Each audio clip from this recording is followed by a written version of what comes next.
नमस्कार दोस्तों, आज मैं आप सभी के समक्ष विश्राम बाबूजी की कहानी प्रस्तुत कर रही हूँ। तो आइए शुरू करते हैं। विश्राम बाबूजी की कहानी। एक सेठ के 4 बहुएं थी। उसमें से छोटी बहू के विश्राम बाबूजी का बहुत नियम था। उठती तो विश्राम बाबूजी, बैठती तो विश्राम बाबूजी, जो काम करती उसी में सारा दिन विश्राम बाबूजी लेती जाती और काम करती जाती। सारा दिन विश्राम विश्राम। तो सारी देवरानी जेठानी उससे जलने लगी कि काम तो कुछ करती नहीं, सारा दिन काम चोर विश्राम बाबूजी का नाम लेकर बैठी रहती है। ऐसे करते बहुत दिन बीत गए। त्योहारों के दिन आए तो चारों देवरानियाँ जेठानियाँ पीली लेने गई। सभी ने मिट्टी खोदी और तगारे भर कर उठा लिए। जब देवरानी ने कहा कि मुझे भी तगारा उठवा दो, तो बड़ी बहू जलती हुई उसे उठवा तो दिया, परंतु ऊपर एक मोटा ढेला रख दिया।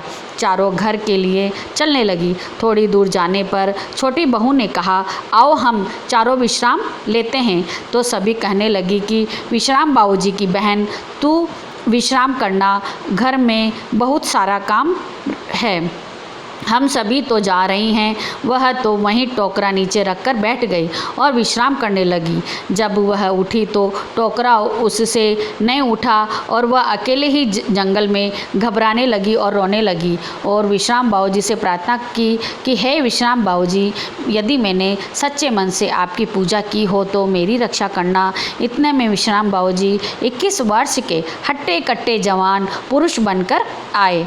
तो वह बहू बेचारी डर गई और कहने लगी कि आप कौन हैं?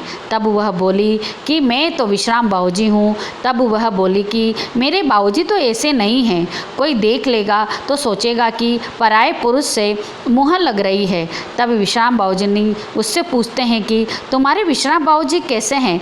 तो वो बोलती है कि मेरे विश्राम बाबूजी तो बूढ़े हैं, सफ़ेद दाढ़ी और हाथ में लकड़ी है।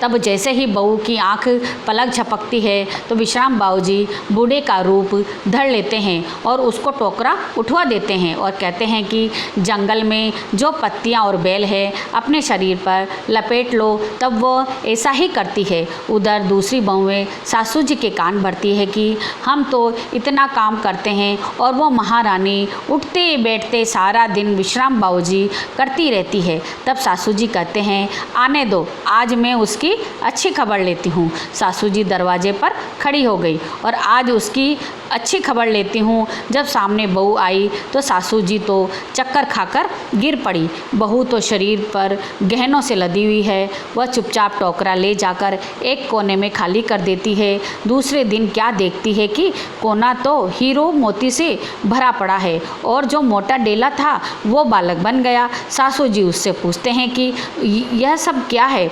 तो वह बोली कि मुझे तो यह सब विश्राम बाबूजी ने दिया है।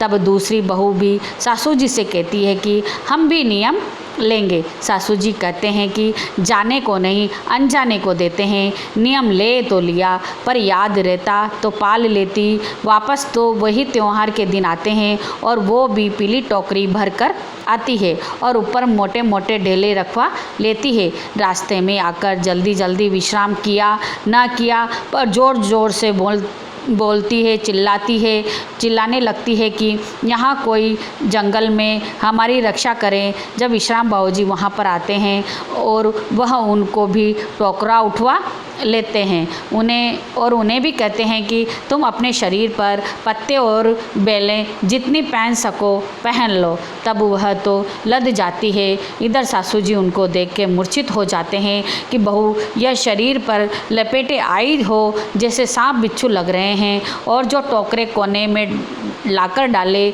अगले दिन पहाड़ के पहाड़ हो गए। तब सासू जी और छोटी बहू के पांव पड़ने लगी और कहने लगी कि तू ही अब तेरी माया को समेट। तब वह विश्राम बाबूजी को याद करती है और उनसे अपनी माया को समेटने को कहती है। विश्राम बाबूजी प्रकट होते हैं और कहते हैं कि इसने तो निस्वार्थ भाव से मेरी सेवा करी, तुम सभी ने लालच में आकर पूजा करी, इसीलिए तुम्हारी इस दुर्दशा हुई है। हे विश्राम बाबूजी, छोटी बहू को दिया वैसा सबको देना। बोलो विश्राम बाबूजी की जय।